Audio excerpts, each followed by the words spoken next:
대한민국 최고병원 의사가 전하는 건강 이야기. 서울대학교 병원 팟캐스트. 안녕하십니까. 서울대학교 병원 팟캐스트 건강톡톡 교수 김계영입니다. 뇌종양 두 번째 시간입니다. 우리 몸에 안 중요한 기관은 없지만 뇌는 왠지 존재감이 더 큰 게 사실입니다. 그런 뇌에 뭔가가 생겼다고 하면 두려울 수밖에 없겠죠. 이번 시간에는 뇌종양의 치료에 대해 알아보겠습니다. 우리 병원 신경외과 박철기 교수님 나와주셨습니다. 교수님 안녕하세요. 안녕하세요. 대부분 암은 조기에 발견하면 치료 결과가 더 좋은데요. 뇌종양 역시 조기 발견이 치료에 있어서 중요한가요? 물론 뭐 다른 네. 질병과 마찬가지로 조기 발견이 예. 되면은 뭐 굉장히 유리한 치료 측면에서 유리한 면이 있습니다. 그런데 양성 종양 같은 경우 천천히 진행하는 그런 양성 종양 같은 경우는 조기 발견이 더욱 더 중요하다고 할 수 있겠고요. 그렇지만 이제 악성 종양, 특히 뇌의 악성 종양 같은 경우는 진행 속도가 굉장히 빨라가지고 그 조기 발견이 쉽지가 않습니다, 사실은. 그래서 이미 그 증상이 나타났을 때쯤이면은 조기 발견이라고 하기는 좀 어려울 단계에 있는 경우가 많아서 그런 게 좀 뇌종양 치료에 어려운 점이라고 할 수 있겠습니다. 네, 악성 뇌종양은 역시 조기 발견이 어렵군요. 뇌종양의 치료 방법에는 크게 어떤 것들이 있는지 설명 부탁드립니다. 크게 다른 암과 마찬가지로 이제 세 가지가 네. 제일 중요한데요. 일단은 수술적 치료가 일단 굉장히 제일 중요한 방법이 되겠고, 두 번째가 이제 방사선 치료가 굉장히 유용하게 쓰이고 있습니다.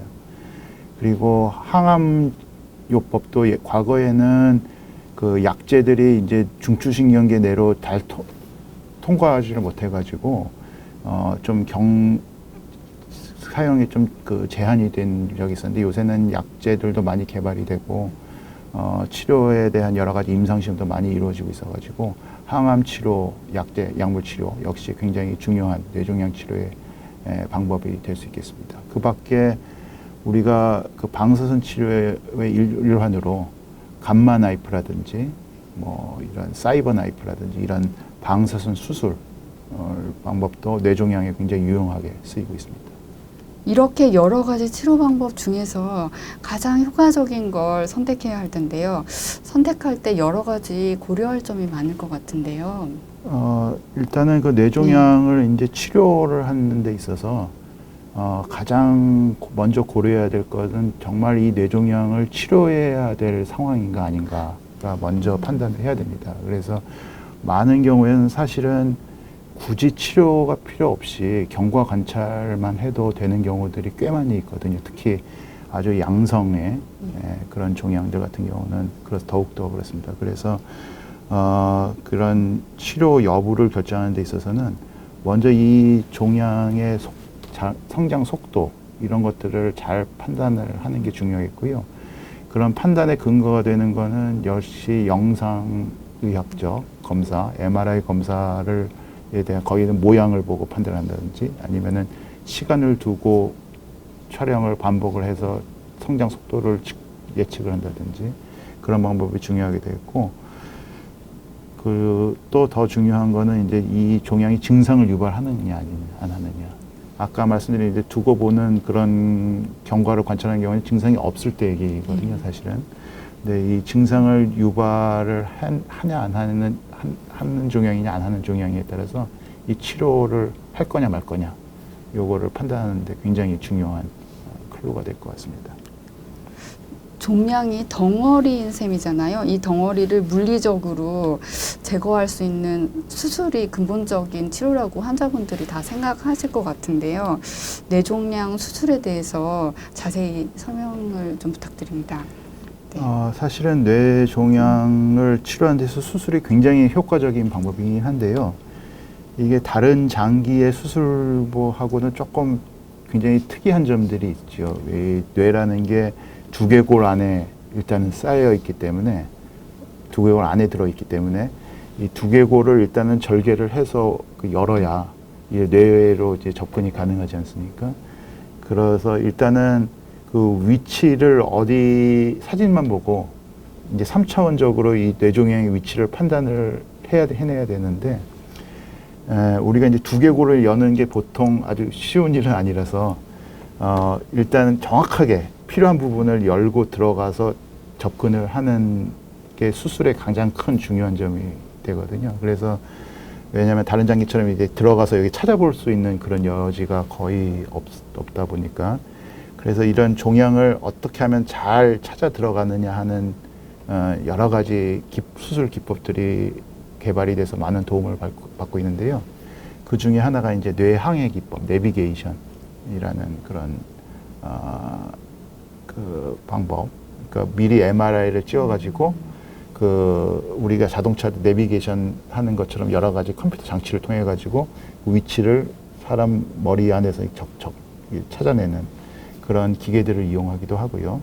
그 밖에 이제 뇌 종양에 사실 또 들어가고 나서 뇌 안에 생긴 종양은 정상 뇌와 종양이 육안으로는 구별되지 않은 경우가 많습니다. 그래서 이런 종양에만 특수하게 염색이 되는 여러 가지 형광 물질이라든지 뭐 이런 것들을 사용을 해서 종양이 어디 있는지를 범위가 어느 정도고 어디 있는지를 바로 딱 직관적으로 찾아낼 수 있는 방법을 사용하기도 합니다. 그리고 여러 가지 이제 우리가 뇌 수술을 하다 보면은 정상 뇌 기능들을 가능한 한 보존을 해야 되기 때문에 그 수술 중에 여러 가지 신경 생리학적인 감시 장치라든지 심지어는 뭐 수술 중에 사진을 MRI나 이런 것들을 실시간으로 찍기도 하고요. 뭐 그런 굉장히 좀 복잡한 방법들을 통해서 수술의 성공률을 높이고 있습니다. 이른바 방사선 수술이라고 불리는 치료도 있는데 여기에 대해서 잠깐 설명 부탁드립니다. 그러니까 방사선 수술이라고 이제 이름을 붙인 거는 이제 라디오 서저리라고 영어로 하면은 그리고 방사선 치료는 라디오 테라피라고 하고 그러니까 두 개의 가장 근본적인 차이는 방사선 치료는 어떤 한 부위를 계속 하루에 조금씩 방사선을 분할 투여해 가지고 그 정상 세포는 가능한 한 보존하면서 종양 세포만 선택적으로 죽이는 그런 방법을 사용을 하는데 그러니까 일종의 그 시간을 분할을 해 가지고 치료하는 방법이 되겠고요. 방사선 수술은 방사선 치료와의 가장 큰 차이점은 한 번에 끝난다.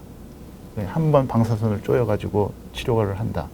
이거는 방사선 치료는 이게 시간을 분할하는 거와는 달리 방사선 수술은 이제 공간을 분할한다고 생각하면 돼요. 그러니까 방사선 빔을 여러 군데서 소량을 여러 군데서 쪼이면은 그 방사선이 모이는 한 점은 굉장히 고용량이 되지 않겠습니까?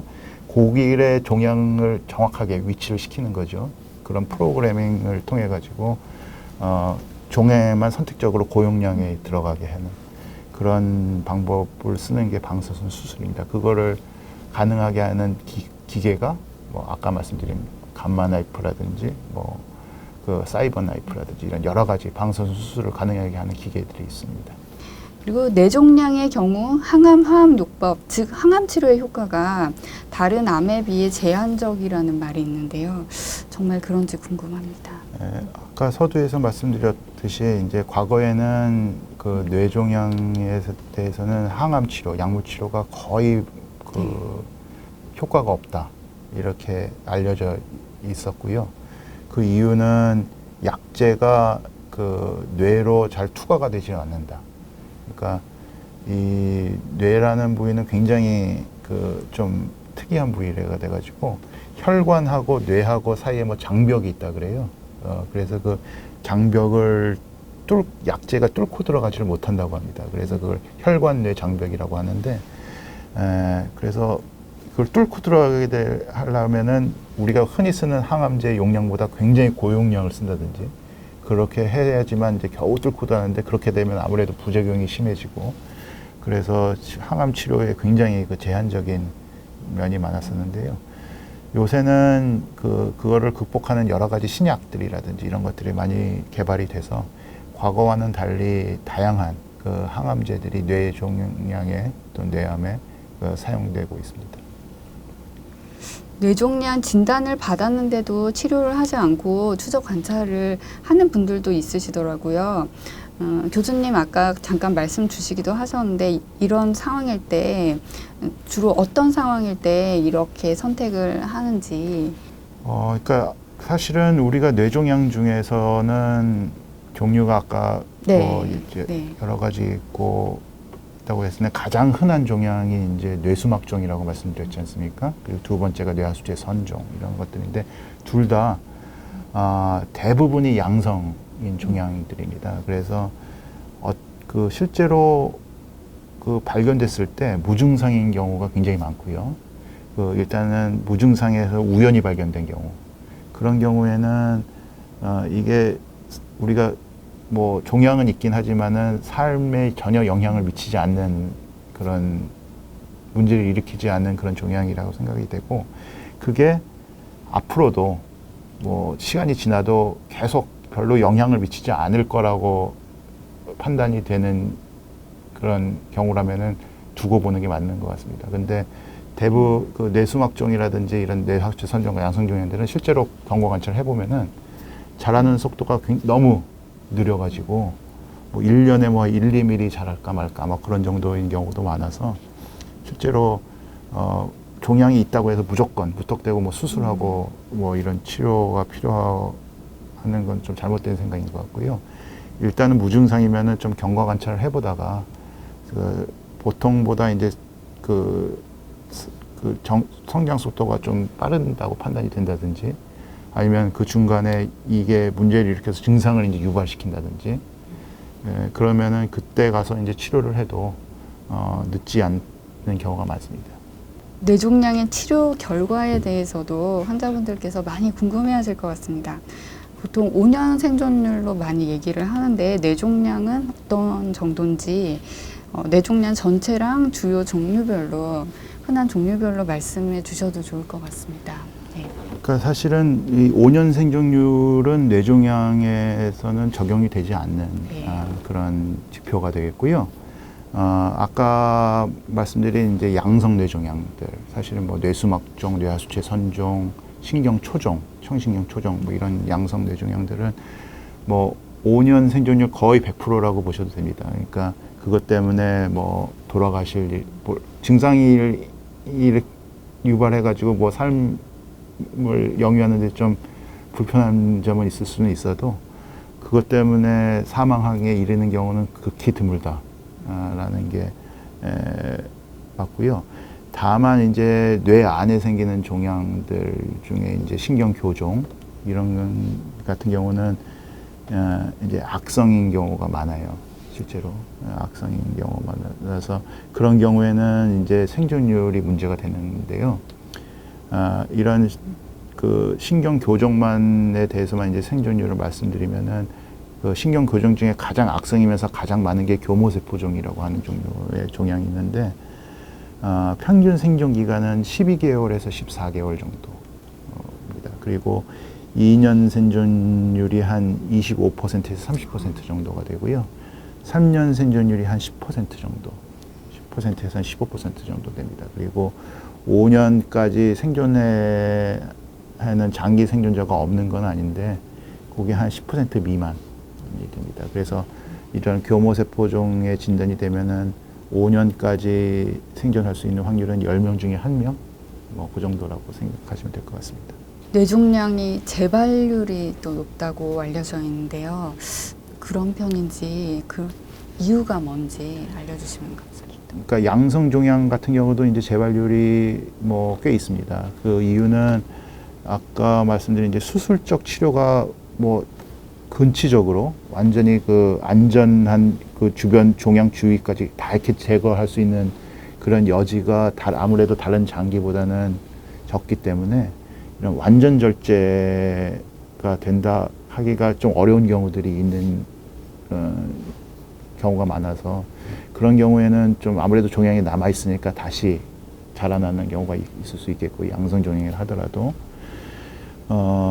그렇고 악성 종양 아까 뇌 안에 생기는 신경 교종이라든지 이런 경우는 그 눈에 보이는 신경 그 종양을 다 제거를 해도 실제로는 눈에 보이지 않는 그 암세포, 종양세포들이 이미 뇌 멀리 이렇게 퍼져 있는 경우들이 많이 있어요. 그래서 그거는 수술적 치료로 불가능하고, 물론 수술적 치료를 한 다음에 방사선 치료, 약물 치료를 예방적으로 그런 퍼져 있는 종양세포들을 죽이기 위해서 합니다만은 아직까지는 그게 완벽하진 않아서 그런 멀리 퍼져 있는 남아있는 그런 종양세포들이 다시 자라서 재발이 되는 경우가 많이 있습니다. 암 치료에서 재발과 함께 전이 여부도 중요한데요. 뇌종양의 전이가 잘 되는 편이죠. 전이가 이제 개념이 조금 다른데요. 그러니까 네. 다른 암, 장기암, 뭐 위암이라든지 폐암이라든지 뭐 대장암이라든지 뭐 이런 경우는 이제 그 몸 다른 장기로 이렇게 종양세포가 전이가 돼가지고 그 엉뚱한 데서 막 생기고 막 이러지 않습니까? 심지어는 그런 폐암이나 이런 것들은 뇌로 와서 이제 생기기도 하는, 전이암이 생기기도 하는데, 이런 원발성 뇌종양, 뇌 안에서 이제 생긴 그런 원발성 뇌종양 같은 경우는 그 몸 중추신경계 밖으로 나가서 전이가 되는 경우는 거의 없다고 봐도 맞습니다. 그래서 물론 뭐 없는 건 아니지만 극히 희귀한 경우가 되겠고요. 대부분의 이제 재발이나 전이나 이런 것들은 이 중추신경계 안에서, 그러니까 뇌 안에서, 또는 범위를 조금 넓히면 이제 척수까지 포함해가지고 뇌 척수 안에서 뭐 새로 생기거나 발생하는 경우가 있습니다. 아무래도 뇌에 문제가 생긴 이상 뇌종양으로 인한 후유증과 치료 부작용을 겪을 수밖에 없을 것 같습니다. 어떤 것들이 있을까요? 일단은 뭐 아무래도 이제 뇌에 수술이든 방사선 치료든 약물이든 뭔가 이제 조작이 들어가니까 다양한 증상들이 나타날 수 있습니다. 후유증으로. 뭐 특히 이제 그 치료가 돼야 되는 뇌의 부분이 어느 부위냐에 따라서 특징적인 그런 증상들이 나타날 수가 있고, 일단 뭐 한쪽 팔다리가 마비가 된다든지, 얼굴이 마비가 된다든지, 말을 잘 못하게 된다든지, 뭐 하고 싶은 대로 말이 잘 안 나오거나 좀 뭐 그리고 균형을 잘 못 잡는다든지, 그런 굉장히 다양한 신경학적 증상들이 나타날 수가 있겠고요. 그리고 치료 후유증으로 이제 장기에 걸쳐서 방사선 치료라든지 뭐 약물 치료를 굉장히 오래 한 경우에는 뇌 전반적인 그런 그 기능에 영향을 미쳐가지고 인지 기능 장애 이런 것들이 꽤 심각하게 올 수 있는 경우도 있습니다. 그래서 아주 심하면은 뭐 치매처럼 그런 증상들이, 종양은 이제 치료가 잘 됐지만 그런 것들이 남아 있는 경우들이 꽤 있습니다. 진행하면서 점점 마음이 무거워지네요. 네, 서울대학교 병원 건강톡톡, 이번 시간에는 뇌종양의 치료에 대해 알아봤습니다. 다음 시간에는 뇌종양 중에서도 발생 빈도가 높은 종류에 대해 알아보겠습니다. 지금까지 진행의 김계영, 도움 말씀에 우리병원 신경외과 박철기 교수님이었습니다. 고맙습니다. 건강하세요.